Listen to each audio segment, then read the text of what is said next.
O Expresso tem uma nova subscrição que lhe dá acesso completo ao The New York Times, com atualidade, jogos, culinária e muito mais. E ainda aos conteúdos exclusivos da SIC Notícias, incluindo o Direto Vertical, a nova e inovadora emissão que se adapta ao seu smartphone. Subscreva em expresso.pt/digital. Expresso. Liberdade para pensar. Boa noite, estamos na reta final destes 28 debates entre os candidatos à presidência da República. Esta noite temos frente a frente António Filipe e António José Seguro. O sorteio prévio determinou que a primeira pergunta será para Seguro, a última palavra do debate será, portanto, de António Filipe. Muito boa noite a ambos, bem-vindos. Boa noite. Boa noite. O próximo Presidente da República irá trabalhar com Luís Montenegro enquanto Primeiro-Ministro, que viu esta semana ser arquivada a averiguação preventiva à sua empresa familiar, a Spin Viva. António José Seguro, caso seja eleito, considera a questão esclarecidas todas as dúvidas que levaram à queda do governo anterior? Bem, boa noite. Quero cumprimentar, em primeiro lugar, o José Alberto Carvalho, o António Filipe, e dizer que tenho uma grande estima pessoal e uma grande admiração pelo António Filipe. E encontramos aqui nesta circunstância hoje. E também cumprimentar os nossos telespectadores. Bem, a Justiça fez o seu trabalho e, portanto, o Presidente da República próximo que tem que trabalhar e cooperar é com o Governo que está. É essa a minha posição. António Filipe, eu ouvi dizer que há um problema ético que se arrasta, apesar desta decisão do Ministério Público de arquivar o processo. O processo abriga só um preventivo. Naturalmente, boa noite, José Alberto, boa noite, António José e aos telespectadores. Na verdade, enfim, o Ministério Público entendeu que não havia ilícitos criminais e, obviamente, e portanto é uma decisão que deve ser, obviamente, respeitada, porque é assim, no plano da autonomia do Ministério Público, mas o facto de um Primeiro-Ministro ter exercido atividades de natureza privada cria um problema ético e político, não criminal, mas ético e político, e portanto que se manifestou na altura em que solicitou a confiança à Assembleia da República e a perdeu, e não é o facto de agora ser Primeiro-Ministro, na sequência das eleições que se verificaram posteriormente, que vai apagar os factos, e portanto os factos permanecem, mas naturalmente é Primeiro-Ministro, tem legitimidade constitucional e portanto o Presidente da República que for eleito vai ter que conviver com este Primeiro-Ministro. António José Seguro, nenhum problema do seu ponto de vista em termos éticos ou deontológicos? Bem, quer dizer, que sejam conhecidos, que possa pôr em causa algum relacionamento institucional, não conheço. E desejo que não exista. Para bem do país, claro. Muito bem. Esta semana também surgiram notícias sobre a atividade privada de um outro candidato, Luís Marques Mendes, a dois níveis. Vou tentar resumir para os nossos espectadores acompanharem e para enquadrar a pergunta. A atividade enquanto consultor não jurídico de uma grande sociedade de advogados e que determinou rendimentos de 700 mil euros em 2 anos, e também a atividade da sua empresa familiar, que entretanto extinguiu. Em relação a esta empresa, o candidato tornou ontem pública a lista de clientes com os quais trabalhou. António Filipe, mantém alguma dúvida ou suspeita sobre algum potencial conflito de interesses que possa envolver Marques Mendes? Vamos ver, os candidatos a Presidente da República têm obrigações declarativas, tal como têm os demais titulares de cargos políticos. E, portanto, todos os interesses e atividades que um candidato à Presidência da República tenha, têm de ser declarados.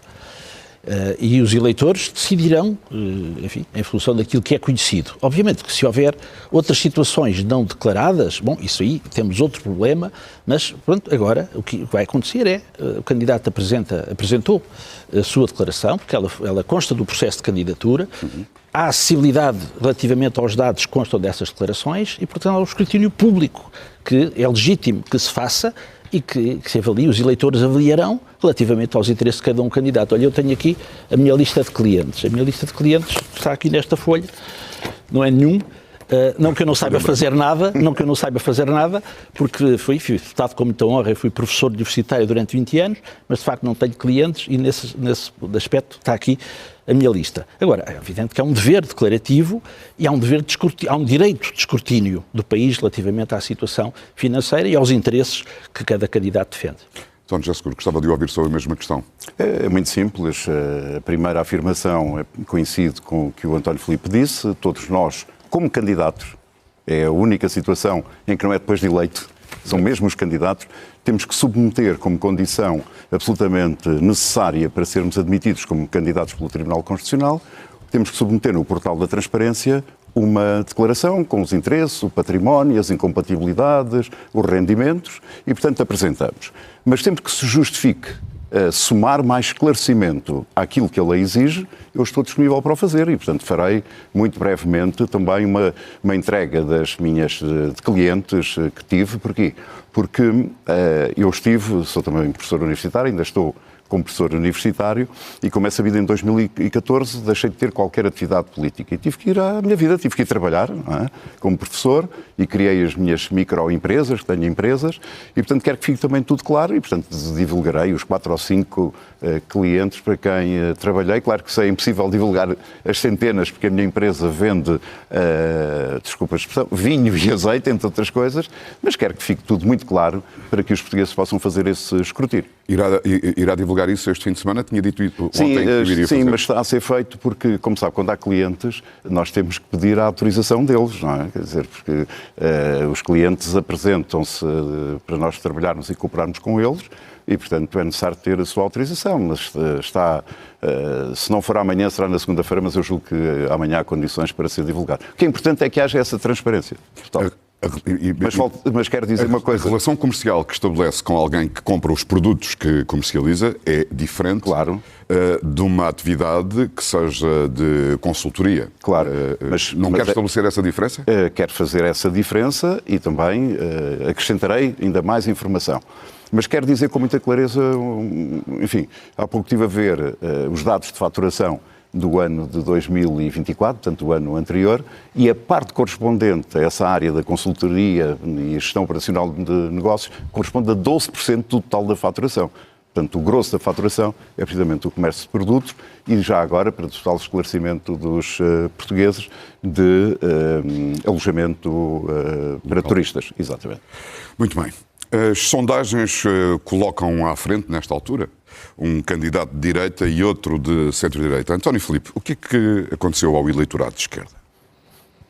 O eleitorado de esquerda está aí e, portanto, ele poderá manifestar-se nas próximas eleições. Mas quanto é que vale esse eleitorado? Isso vamos ver. Neste momento há 0-0 e, portanto, os votos vão ser contados no dia 18 à noite. E, portanto, os eleitores vão ter de escolher entre os vários candidatos e sobre o seu posicionamento político. E, portanto, eu apresentei-me desde a primeira hora como a candidatura de esquerda que faltava. No momento em que eu apresentei a minha candidatura, estavam apresentados 3 candidatos, que eram precisamente António José Seguro, Henrique Gouveia Melo e Luís Marques Mendes, que eu considero que, enfim, fazem parte de um espectro político que eu tenho chamado o consenso neoliberal, de que eu me demarco profundamente, e nesse sentido era preciso uma candidatura de esquerda e eu apresentei-me com esse propósito, de agregar à esquerda. Mantém essa leitura de que António José Seguro não é um candidato de esquerda? Mantenho essa leitura, ou seja, eu creio que os 3 candidatos que estavam apresentados, eu diria que são os candidatos que estão mais próximos politicamente. Enfim,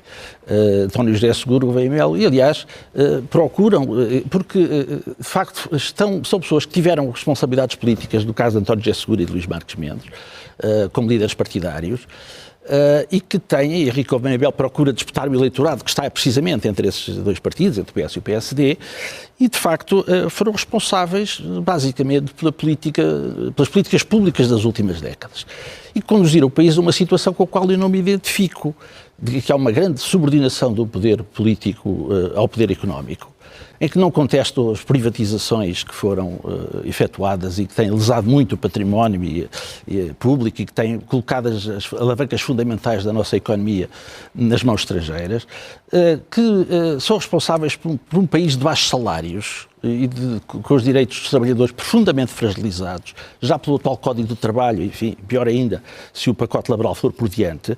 E, portanto, eu creio que fazia falta uma candidatura identificada com os direitos e os interesses dos trabalhadores, que lute por uma elevação dos salários e que lute por uma concretização de direitos sociais fundamentais. António Filipe, e se no dia 19 concluir, perante o resultado da primeira volta das eleições, que há um candidato de direita e outro de centro-direita que passam à segunda volta? Eu creio que a segunda volta, neste momento, preocupa-me passar à segunda volta. Eu tenho dito que a segunda volta, neste momento, não existe sem mim, porque vamos disputar a primeira volta. A primeira volta existe precisamente uma eleição, é 2 voltas para que os eleitores possam votar na primeira volta no candidato a quem confiam, com que se identificam verdadeiramente. E eu creio que é isso que está em causa na primeira volta. Mas só passam 2. Exatamente, mas concorrem vários à primeira volta e não sabemos quem são os 2 que vão passar. E, portanto, então, eu confio que os eleitores me levarão à segunda volta e é por isso que eu luto. Porque se nós vamos, antes de disputar a primeira volta, já só pensamos na segunda, estamos a abdicar do nosso direito de voto. O nosso direito de voto vai ser exercido à primeira volta. Mas esta escolha é para Presidente da República, o que eventualmente só acontecerá na segunda volta. Cada eleitor é dono do seu voto. O que aconteceu ao eleitorado de esquerda? Não, eu gostava de dizer o seguinte. Esta não é uma eleição para o Parlamento. Esta é uma eleição para a Presidência da República. E nestas eleições, o voto útil é na primeira volta, não é na segunda volta. Eu estou convencido que o António Filipe, face-lhe essa justiça, não dormiria bem de 18 para 19 se os resultados das eleições fossem André Ventura e Marcos Mendes a passarem para a segunda volta. Não dormiria, estou convencido disso. E por isso também estou convencido que os eleitores de esquerda e de centro-esquerda, moderados e até mesmo de centro-direita, que querem um equilíbrio na sociedade portuguesa e que nos estão a ver neste momento, percebem a importância de concentrarem os votos no único candidato de esquerda que pode passar à segunda volta. Porque isso não só é útil, como é necessário para o nosso país. Nós temos neste momento uma situação em que um campo político, exclusivamente a direita, tem a maioria dos presidentes de junta de freguesia, a maioria dos presidentes de Câmara, governa na Madeira, governa nos Açores, tem 2/3 no Parlamento, tem o Governo da República. Portanto, há um desequilíbrio no sentido da direita. Pode rever a Constituição exclusivamente sem ter necessidade de ter nenhum partido, nem sequer o Partido Socialista, a votar favoravelmente. E por isso é necessário que o sistema político seja equilibrado, com um presidente que tenha uma sensibilidade diferente e que os portugueses, todos, a grande maioria dos portugueses, possam olhar para o sistema de governo e ver-se representados, quer no Parlamento, quer também no governo, quer também na Presidência da República. Não é que eu, sendo eleito, deixe-me só dizer isso, não é que eu, sendo eleito, leve um programa partidário para Belém. Não é esse o meu propósito. Eu já disse várias vezes que não serei um primeiro-ministro sombra. Eu venho para unir, venho para trabalhar com todos os partidos e com todos os governos. Para quê? Para que possa haver uma cooperação no sentido de se encontrarem soluções para resolver os problemas da saúde, os problemas do acesso à habitação, os problemas do jovem. E o António Filipe, e com isto termino, far-me à justiça, que já teve a oportunidade de testemunhar, e aliás também com o contributo dele, que eu sou capaz de promover esses consensos. Quando liderei o processo de reforma do Parlamento, em 2007, o António Filipe fazia parte desse grupo, deu, aliás, um contributo muito importante. Havia representantes de todos os partidos, gente com bastante valor, e foi possível, no final, chegarmos a um consenso que se traduziu numa mudança significativa a favor do Parlamento para poder controlar os governos, sobretudo quando eles têm maioria absoluta. Ouvi nesta resposta a expressão o único candidato de esquerda falando de si próprio. Portanto, já não se coloca o problema das gavetas. Sabe que eu dei-lhe uma entrevista em setembro, sim, não é? Onde lhe disse claramente onde é que eu vinha. E mesmo antes dessa famosa entrevista, houve uma entrevista à Clara de Sousa, na SIC, onde tive a oportunidade de dizer onde é que eu venho. Quer dizer, mas algum português tem dúvidas de qual é o meu percurso? Agora, eu candidato-me não a um lugar partidário, mas a Presidente da República. E quero ser o Presidente de todos os portugueses. Trago essa energia, considero que o país tem a ganhar com um Presidente com o meu perfil, que seja dialogante, que seja cooperante e que seja agregador para nós, de facto, termos um novo olhar sobre o sistema partidário, que se acabe com esta cultura da trincheira e se crie uma cultura de compromisso para resolvermos os problemas dos portugueses. Eu verifico que o António José Seguro está a fazer um grande apelo a eleitores que votaram à esquerda, dos partidos à esquerda do Partido Socialista. Sentiu aqui um apelo aos eleitores eventualmente comunistas? Isso parece-me evidente, não é? Não só hoje, mas enfim, nos últimos dias. Ora bem, isso revela uma grande dificuldade em convencer os eleitores do Partido Socialista. Eu não vou aqui cometer a grosseria que alguns camaradas seus de partido qualificaram, de dizer que só dizia banalidades. Mas não pensa eu não vou dessa forma, dizer pois isso. não, António Filipe. Não vou dizer isso. Mas agora pensa há dessa uma forma, coisa. pensa como eu. Há uma coisa que é verdade, é que politicamente António José Seguro tem um discurso político que não é carne nem é peixe, como os portugueses normalmente costumam dizer. Ou seja, não diz nada de esquerda. Ou seja, apela de facto àquilo que eu chamo o consenso neoliberal. Então, mas o que é esse consenso neoliberal, António Filipe? Olha, já lhe dei alguns exemplos. Olha, vamos a um exemplo. António José Seguro. Legislação laboral. Vamos à legislação laboral. Legislação laboral. Legislação laboral, exatamente. Onde é que o António José Seguro estava no dia 11 de dezembro, quando foi da greve geral? Onde é que eu estava? Participou num debate promovido pela Câmara de Oeiras. Não. Eu estive com jovens, centenas de jovens, a falar sobre democracia e sobre direitos dos trabalhadores. E eu estive unicamente nesse dia ao lado dos trabalhadores que fizeram a greve António Filipe, mas posso também dizer-lhe uma coisa. Eu considero que um candidato, com total franqueza, que um candidato a Presidente da República não deve instrumentalizar as greves. Um candidato a Presidente da República deve respeitar a autonomia e independência do movimento sindical. Exatamente. Eu aí discordo de si. Mas já na questão da legislação laboral e da alteração da legislação laboral, as coisas foram diferentes. E viu como eu fui firme e claro, dizendo que considerava que esta proposta feria um princípio democrático, que não foi apresentada aos eleitores antes das eleições, que tinha falhado na concertação social e que não correspondia a nenhuma das necessidades que o nosso país tem. Olha um exemplo. A desigualdade entre mulheres e homens. É uma coisa indigna no nosso país. A desigualdade salarial. Isto não é de esquerda, António Filipe. Os jovens portugueses não encontram oportunidade de desemprego. São dos últimos, dos que saem mais tarde de casa dos pais. São respostas para esses problemas que nós temos que dar. A verdade é que, há pouco o António Jesus estava a querer acusar de instrumentalizar os trabalhadores. E não, ele disse em primeiro lugar que ia dormir mal na noite de 18 para 19 de janeiro. Isso é o discurso da direita. Essa acusação veio da direita. Desculpe, isto é uma posição de um... Agora vamos ver. Em relação à greve geral, o António Jesus demorou muito tempo a pronunciar sobre o pacote laboral. E mesmo sobre a greve geral. Ou seja, o António José Seguro, quando da convocação da greve geral para as centrais sindicais, permaneceu muito tempo em cima do muro, em cima do muro para ver para onde caía. Eu deixei muito claro, desde o primeiro dia, desde que tomei conhecimento desta aposta de pacote laboral, que enquanto candidato a Presidente da República não teria nenhuma neutralidade nesta matéria. Entre os interesses das confederações empresariais e os interesses dos trabalhadores, que já estão tão fragilizados e que ganham tão mal, e que eu estaria do lado dos trabalhadores. E não tenho hesitação nenhuma relativamente a isso. E por isso é que no dia 11 de dezembro, no dia da greve geral, a única atividade que eu fiz foi estar junto dos trabalhadores, a visitar piquetes de greve, trabalhadores em greve, a participar na manifestação convocada pelos trabalhadores nesse dia da greve geral, porque eu entendo que tenho um dever de solidariedade para quem trabalha neste país, com quem tem uma situação já muito difícil e com este pacote laboral tudo de si a agravar. António Filipe, o António Filipe não tem o monopólio da defesa dos direitos dos trabalhadores. Não tenho, mas nunca disse que tinha. Ótimo. Eu respeito, aliás, a autonomia. Aliás, quem fez a greve geral foram os trabalhadores, quem lá aderiram, que teve muito significado e que levou até candidatos a alterar a sua posição sobre o pacote laboral, inclusivamente a sua. Não é verdade. Porque o seu discurso foi antes da greve geral e é outro depois da greve geral. Não é absolutamente, não. Isso está, com certeza, a confundir com outras pessoas, não foi o meu caso. Eu tive uma posição sempre muito clara e firme em relação a estas alterações de legislação laboral. E mantenho. Porquê? Quais são os problemas que o nosso país tem? O nosso país precisa ter uma economia competitiva. Vê alguma proposta na legislação laboral que esteja em consonância com esse objetivo? Claro que não vejo. O mesmo também acontece em relação à necessidade que as nossas empresas tenham que ser mais produtivas, que os jovens tenham oportunidades e não imigrem, que se acabe com esse flagelo de desigualdade salarial, como eu disse há pouco, entre homens e mulheres, e sobretudo aquela coisa de jovens mulheres que vão a uma entrevista de emprego e lhe perguntam se está a pensar em engravidar. Num país que precisa de rejuvenescer a sua população, precisa de ter bebés. Portanto, aquilo que eu defendo é uma concertação social com o objetivo de responder aos problemas concretos do país. E estou de acordo, porque em preocupações sociais nós estamos de acordo, pois no caminho é que temos diferenças.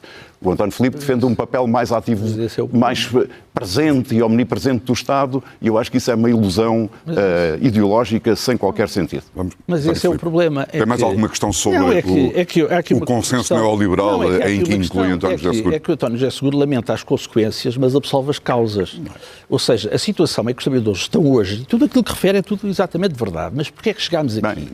Chegámos aqui, precisamente, por via das políticas públicas que têm sido postas em prática. Eu nunca vi o António José Seguro a defender uma alteração positiva da legislação laboral. num sentido favorável aos trabalhadores.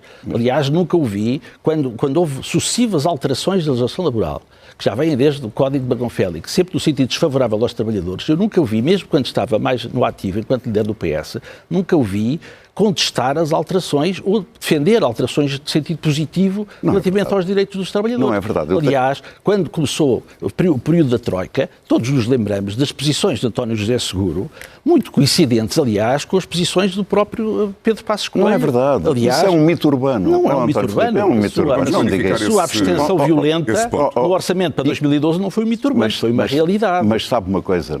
Eu já expliquei 1000 vezes isso e volto a explicar. E volto a explicar com muita convicção. Uma coisa muito simples. O país estava sob assistência financeira.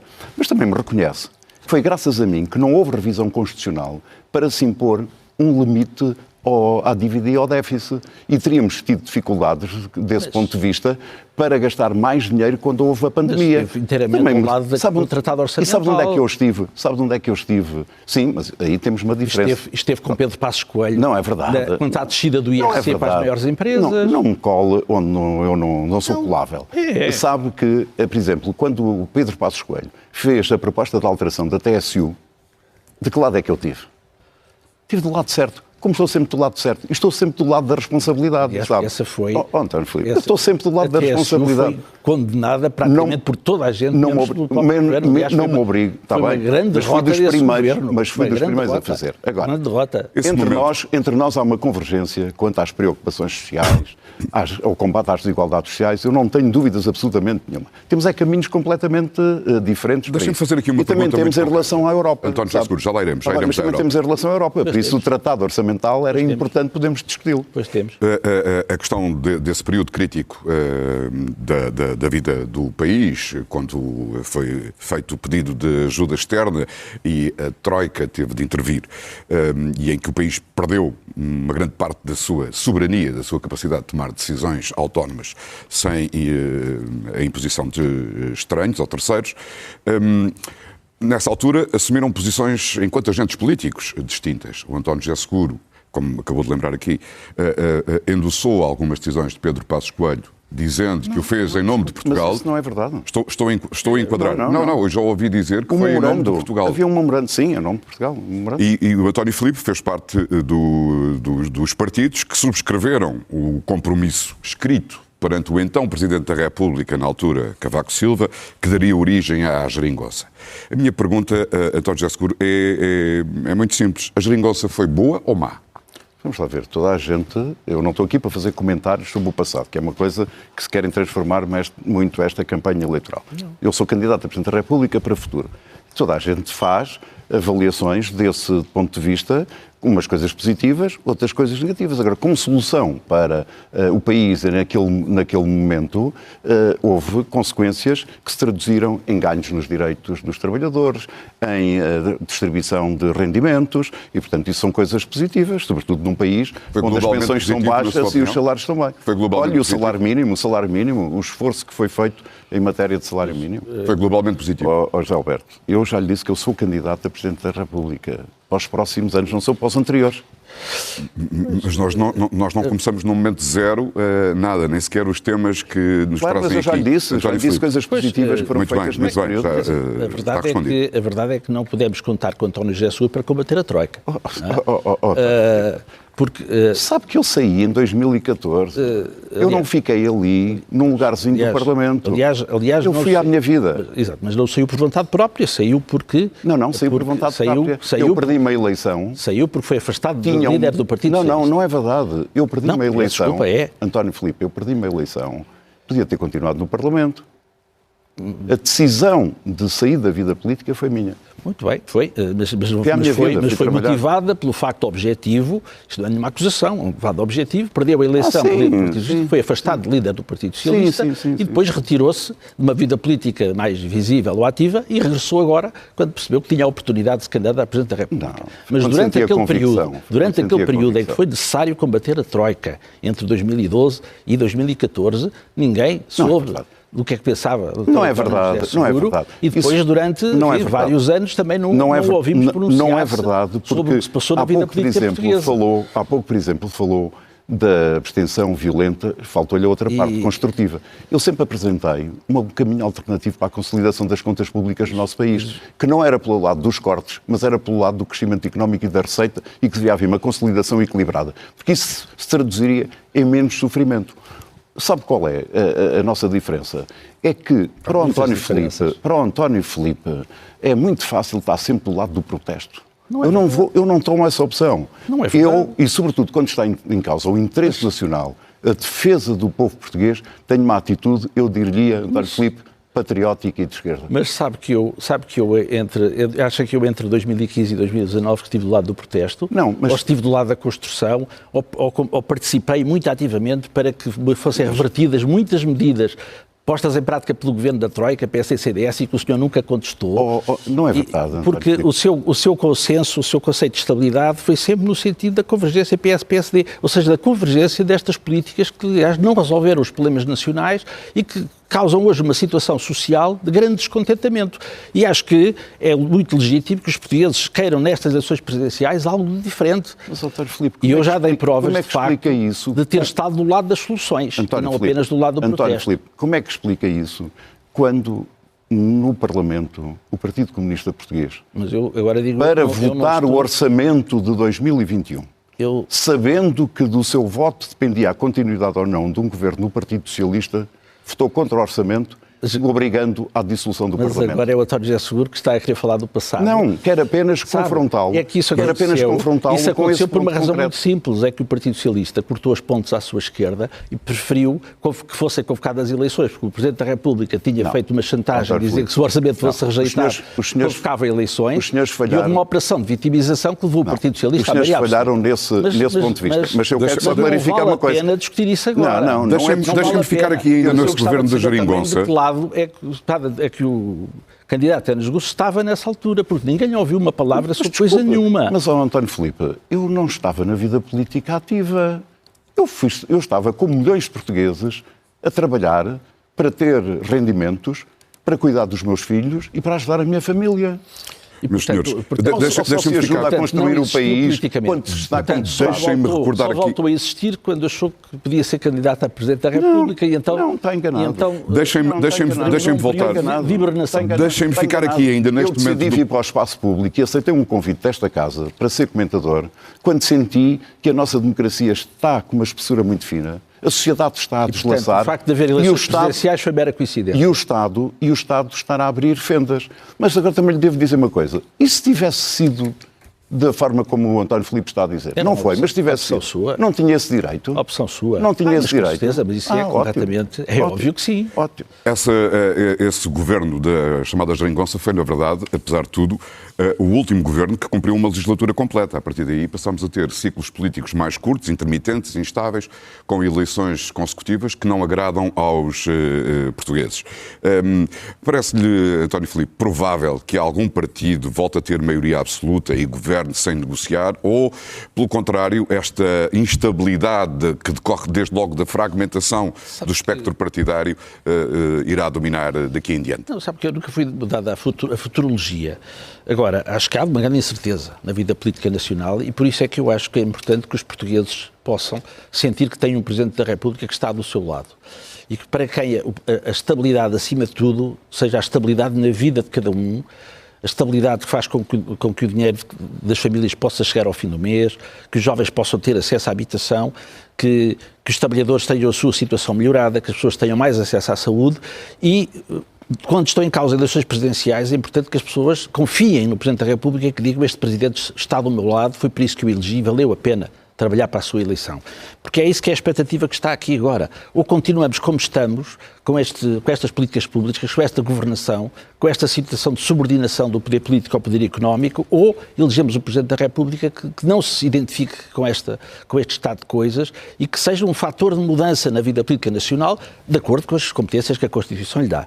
E eu acho que isso é que está em cima da mesa, mais do que fazermos alguma previsão sobre o que é que vai acontecer na vida política nacional, é usarmos estas eleições presidenciais para que elas sejam um fator de mudança pela positiva, no sentido progressista, no sentido que eu, como pessoa de esquerda que sou, defendo que deve ser um caminho da valorização da Constituição, dos direitos fundamentais que a Constituição consagrou, e é esse, de facto, o meu objetivo, porque acho que, numas eleições presidenciais, as candidaturas devem valer por si, independentemente de que sejam os demais candidatos, e devem dar uma mensagem clara aos portugueses sobre a valia da sua candidatura. Porque se acharmos que a nossa candidatura só vai lá se os outros desistirem, ou se... Enfim, não é assim que se valoriza as eleições presidenciais. Eu, elogio é um problema em Portugal. Eu elogio o esforço que o António Filipe tem tido ao longo deste debate para tentar justificar a razão da sua candidatura. Mas ele vai dormir mal, de 18 para 19, se nessa noite for André Ventura e Marcos Mendes a passar à segunda volta das eleições. É que desta vez, António Filipe, o voto útil, o voto necessário é na minha candidatura e é na primeira volta. Porque realisticamente o António Filipe não tem condições de passar à segunda volta.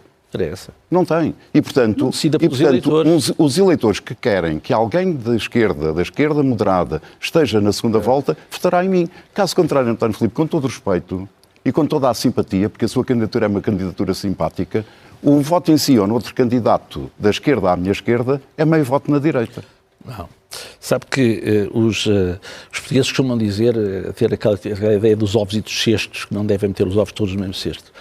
Mas eu considero que os votos do António José Seguro estão no mesmo cesto dos de Marcos Mendes e de Gouveia Melo. Pois, mas isso... E se os eleitores quiserem pôr ovos noutro cesto, terão que votar de facto na minha candidatura, que faz a diferença. Estamos praticamente a chegar ao fim do nosso tempo, meus senhores. A verdade é que já houve situações em que eu próprio votei, em que os candidatos apoiados pelo PCP desistiram à primeira volta, num caso para apoiar Salgado Zenha, no outro caso para apoiar Jorge Sampaio. Eu tenho que dizer com toda a simpatia, sem o querer desconsiderar, que o António José Seguro nem é Salgado Zenha, nem é Jorge Sampaio. É verdade, mas neste momento sou o único candidato, António Filipe, do espaço político da esquerda que pode ir à segunda volta. Não creio. E, portanto, essa é que é a questão essencial. Eu tenho muito respeito por todos os nomes que acabou de referir e nem sequer me equiparo. Mas se quer um Presidente da República que seja leal à Constituição da República Portuguesa, então a possibilidade e a única hipótese é de concentrar os votos na minha candidatura. Se quer um Presidente da República que defenda o Estado Social, que defenda um Serviço Nacional de Saúde... António Filipe, a minha primeira prioridade, se eu merecer a confiança dos portugueses, é de propor e de criar condições para que haja um pacto na saúde para resolvermos um problema. É inaceitável. Com quem? É inaceitável. Todos os partidos têm que contribuir para isso. Mas mesmo que são contra o SNS. Não. O SNS é matricial. Agora, o que é preciso é olhar para os portugueses que neste momento estão a sofrer, que não conseguem ter a saúde a tempo e horas. E acha que o Presidente da República não se deve mover nesse sentido? Eu acho. Mas último tema. Mas com quem defende o SNS? Um último tema para este debate. Claro, o SNS é fundamental. Não é? E peço-vos o comentário tão breve quanto possível. É a última pergunta, creio eu, não teremos tempo para mais. Portanto, a última palavra será do António Filipe. A União Europeia assinou ontem, ou chegou a acordo ontem, para uma emissão de dívida conjunta no valor de 90 mil milhões de euros para financiar o esforço de guerra da Ucrânia nos próximos 2 anos. O que é que pensa sobre isto? Bem, não conheço os detalhes dessa proposta. Este princípio da angariação de dívida coletiva para financiar. Mas eu defendi isso quando, por exemplo, Portugal estava sob assistência financeira, como uma das formas da União Europeia poder equilibrar os desequilíbrios que existiam na zona euro. Nós somos a única União Económica a União Económica e Monetária, mas verdadeiramente só é monetária, não é económica, nem sequer um orçamento robusto nós temos para dinamizar a nossa economia. Portanto, eu considero essencial que a Europa tenha uma dimensão económica e um dos instrumentos importantes tem a ver com essa emissão de eurobonds, que neste caso foi para ajudar à nossa defesa e à nossa segurança e fazer tudo, mas tudo, para que Putin saia das terras ocupadas na Ucrânia, que o António Filipe teve muita dificuldade em chegar a esta posição. Nem sei se já chegou. António Filipe já chegou a esta posição. Acha que a Rússia deve sair ou não dos territórios ocupados da Ucrânia? Eu acho que se deve chegar à paz. Aliás, já tive muitas oportunidades de discutir esta matéria E eu creio que é preciso que chegue à paz o mais rapidamente possível. Mas sobre a invasão da Ucrânia, qual é a sua posição? Eu condenei essa invasão. Mas no início não foi assim. E se quiser, faça... No início não foi assim. Não, era porque não lhe chamava invasão. É uma revelação, é a grande revelação. Já percebi que tentou... A gestão de tempo não permite o debate neste momento. Peço desculpa, António Eu não terminei ainda. Eu gostava de ouvir sobre esta questão mesmo da assinatura, da agressão de dívida coletiva para financiar os esforços de guerra da Ucrânia. Consegui dar paz que se apoia a reconstrução da Ucrânia, acho muito bem isso.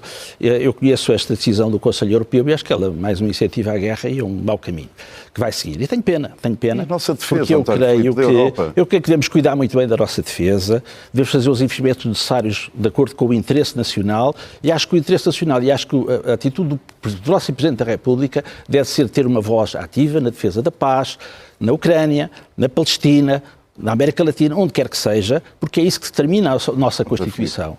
E, portanto, eu creio que... Não dá para interromper, António José Seguro. Isto é muito grave. Mas estamos no fim do tempo. Esta defesa da paz, de acordo com os valores da Constituição, mas todos estamos a favor da paz. A última palavra de António Filipe, estamos no final do tempo. Mas como é que enfrenta um ditador russo chamado Putin que invade território europeu, neste caso território da Ucrânia? Não estamos todos a favor da paz. Peço que respeite agora a palavra de António Filipe. Não esperava isso de si. A União Europeia continua... Não esperava isso. Eu creio que está a tentar salvar o debate do fim. Mas todos queremos. Estou preocupado com o valor. A última palavra de António Filipe. Eu sempre defendi a paz da Ucrânia, que a guerra podia ter sido evitada, que devia ter sido, que eu ter aproveitado todas as possibilidades abertas pela diplomacia, não foram abertas. A União Europeia, claro que houve invasão e que eu condenei na altura de vida. Agora a União Europeia devia-se ter pugnado pela paz e não o fez, pugnou pela guerra. Eu sempre disse que quanto mais tarde pior para a Ucrânia. Infelizmente isso está-se a revelar verdade e, portanto, eu espero que o próximo Presidente da República possa dar uma contribuição para a paz e para uma arquitetura de segurança na Europa que salvaguarde todos os interesses envolvidos. António Filipe, António José Seguro, muito obrigado por terem vindo à TVI esta noite. O Expresso tem uma nova subscrição que lhe dá acesso completo ao The New York Times, com atualidade, jogos, culinária e muito mais. E ainda aos conteúdos exclusivos da SIC Notícias, incluindo o Direto Vertical, a nova e inovadora emissão que se adapta ao seu smartphone. Subscreva em expresso.pt/digital. Expresso. Liberdade para pensar.